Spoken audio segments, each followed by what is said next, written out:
Hadis ke-11. Meninggalkan hal-hal yang meragukan. Dari Abu Muhammad, yaitu Al-Hasan bin Ali bin Abi Thalib radhiyallahu anhuma. Cucu Rasulullah Shallallahu alaihi wasallam dan kesayangan beliau Shallallahu alaihi wasallam. Beliau berkata, aku telah menghafal dari Rasulullah Shallallahu alaihi wasallam. Beliau Shallallahu alaihi wasallam bersabda, tinggalkanlah apa-apa yang meragukan, menuju apa-apa yang tidak meragukanmu. Hadits riwayat Imam Tirmidzi dan Imam An-Nasai. Imam Tirmidzi berkata bahwa derajat hadits ini adalah hasan sahih. Hadis ke-12. Meninggalkan hal-hal yang tidak bermanfaat.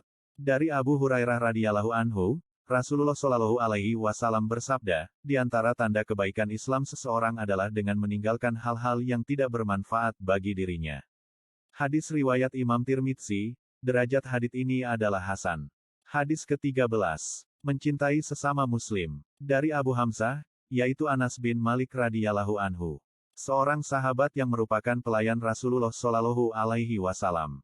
Beliau Shallallahu alaihi wasallam bersabda, tidak beriman seseorang di antara kamu sekalian, sehingga ia mencintai saudaranya sesama muslim, sebagaimana ia mencintai dirinya sendiri. Hadits riwayat Imam Bukhari dan Imam Muslim. Hadis ke-14. Larangan berzina, membunuh, dan murtad. Dari Ibnu Mas'ud radhiyallahu anhu, Rasulullah Shallallahu alaihi wasallam bersabda, tidak halal darah seorang muslim kecuali karena salah satu di antara tiga hal, yaitu orang yang sudah menikah berzina, pembalasan jiwa dengan jiwa dalam qisyas, dan orang yang meninggalkan agamanya dengan mencerai-beraikan jamaah kaum muslimin. Hadits riwayat Imam Al-Bukhari dan Imam Muslim. Hadis ke-15. Keutamaan diam, memuliakan tetangga, dan memuliakan tamu. Dari Abu Hurairah radhiyallahu anhu, sesungguhnya Rasulullah Shallallahu alaihi wasallam telah bersabda, barang siapa yang beriman kepada Allah dan hari akhir, maka hendaklah ia berkata baik atau lebih baik diam. Barang siapa yang beriman kepada Allah dan hari akhir, maka hendaklah ia memuliakan tetangga. Dan barang siapa yang beriman kepada Allah dan hari akhir, maka hendaklah dia memuliakan tamunya. Hadits riwayat Imam Al-Bukhari dan Imam Muslim. Hadis ke-16. Menahan amarah. Dari Abu Hurairah radhiyallahu anhu, bahwa seorang laki-laki telah berkata kepada Nabi Shallallahu alaihi wasallam, berilah wasiat kepadaku. Rasulullah Shallallahu alaihi wasallam bersabda, janganlah engkau mudah marah. Permintaan tersebut diulangi oleh orang tersebut beberapa kali. Nabi Shallallahu alaihi wasallam tetap bersabda, janganlah engkau mudah marah. Hadis riwayat Imam Al-Bukhari. Hadis ke-17. Berbuat baik dalam berbagai urusan. Dari Abu Ya'la, yaitu Syaddad bin Aus radhiyallahu anhu.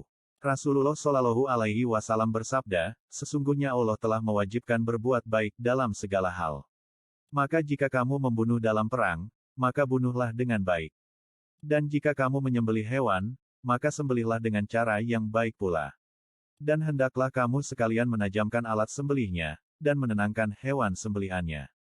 Hadits riwayat Imam Muslim. Hadis ke-18. Menghapus dosa dengan perbuatan baik.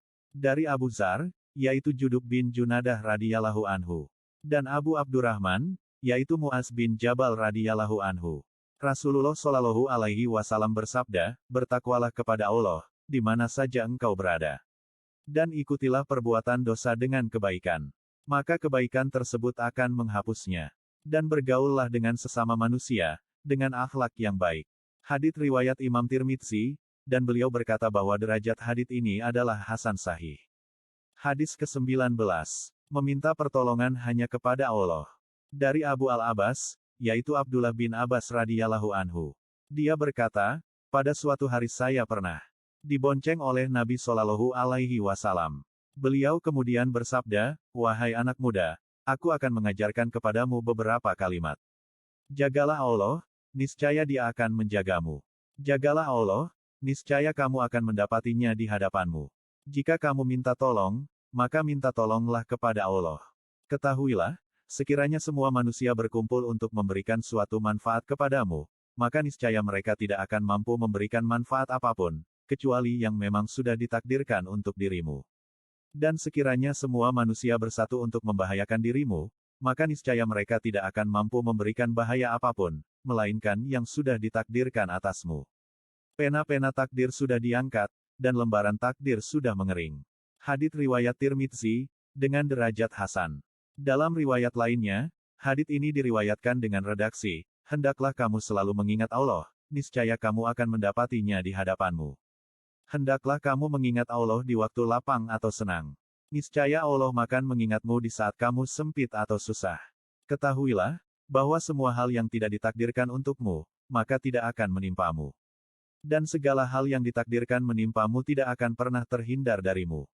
Ketahuilah, sesungguhnya kemenangan menyertai kesabaran, dan sesungguhnya kesenangan menyertai kesusahan dan kesulitan.